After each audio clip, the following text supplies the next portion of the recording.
because I know, and this was not in the book, but then there was relevance in today's news or today's world, that you later in life had interactions with Jeffrey Epstein and were in and around him. Could you talk about Yeah. what happened? Yeah. In 1988, this is before I went to Russia, um, but I was thinking about writing. I wanted to write, but I wasn't at Sparky yet, and I wasn't at writing a memoir yet. And um, I was invited to go to a book party. I was living in Seattle and the um, San Juan Islands. So there's a beautiful collection of islands off the coast of Washington State. And I was invited up to Friday Harbor uh, to stay with a friend of mine, Ruth B.B. Hill, who's a very famous author herself. And she'd been invited to go to a book party at a friend of hers. And the chief of police had just written a book. And so we were going off to meet other authors and have a social evening. But it didn't quite work out that way. So the chief of police drove Ruth and I to this beautiful cliff top house, all glass, just sort of molded into the cliffside. I mean, spectacular, beautiful house. And he said, "Well, yeah, this is my friend," and he gave his name. And he said, "Yeah, he's CIA, and his wife has disappeared, and he's kind of depressed. So we're gonna cheer him up tonight." And so we went in there, but the party was weird. It wasn't really a party; it was a collection of men, and kind of strange. I mean, my radar. In retrospect, it was my MK Ultra radar was just going off like crazy, and seaplanes started flying in and landing out in front of the house. And the guys started coming in. They were obviously the Iran-Contra pilots. Um, that was that was the era of the pilots flying drugs to Iran in exchange for guns that they gave to the Sandinistas, or I don't know, one way or the other. But they were often seen in bars in Seattle, and so I knew who they were. And two of them were Mark Epstein, and I'm quite sure, or Jeffrey Epstein, and I'm quite sure his brother Mark. Um, and they started like sort of zeroing in on me. And so there were only two women there. There were probably 30 men, and myself and Ruth B.B. Hill. And she's like 4 feet tall and 80 years old. So I was feeling kind of conspicuous.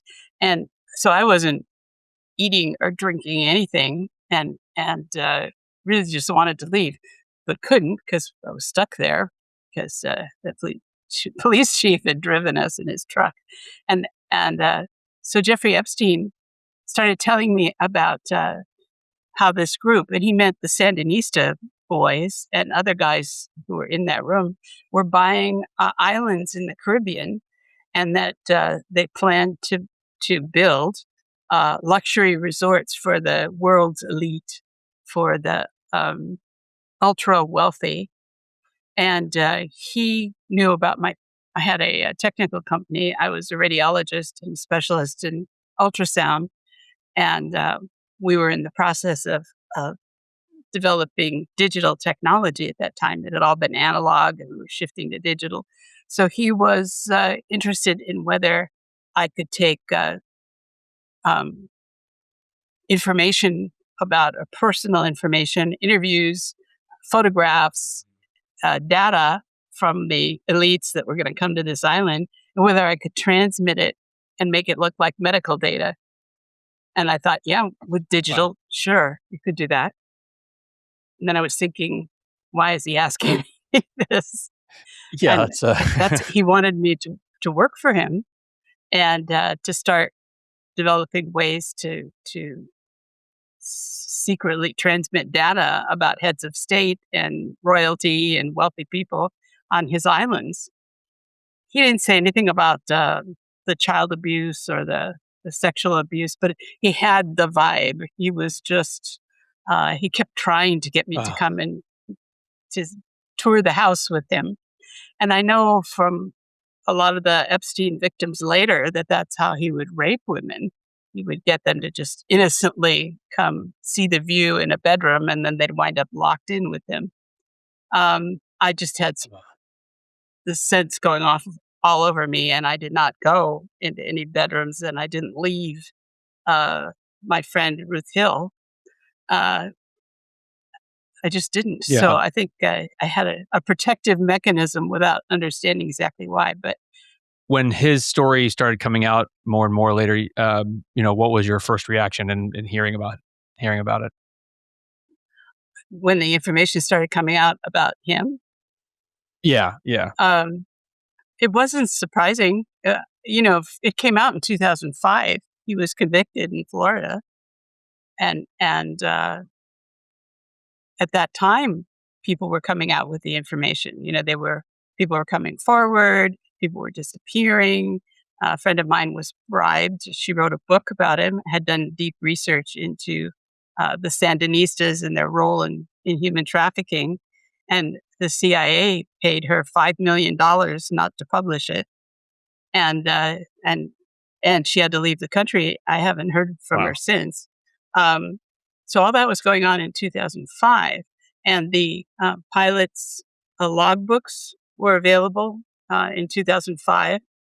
So, but what happened is Epstein was able to, like, he could be in his house all day, but he'd have to check into the Miami County jail at night. So I mean, he was sort of on house arrest for uh, human tr- human trafficking, and it was basically a joke. And then it's like everyone forgot um, until 20 years later, and all has continued to go on. So there That's is a wild. case of mind control, because it was the collective memory was erased in the public, so that these things are coming out again, and it's like it's the first time. Well, it's not, and all these were reasons, things that I could see and tell that drove me to, like, really knuckle down and explore my own experience. So how did I know these things? How could I do these things? Why did I have these instincts and this ability to sense what was going on?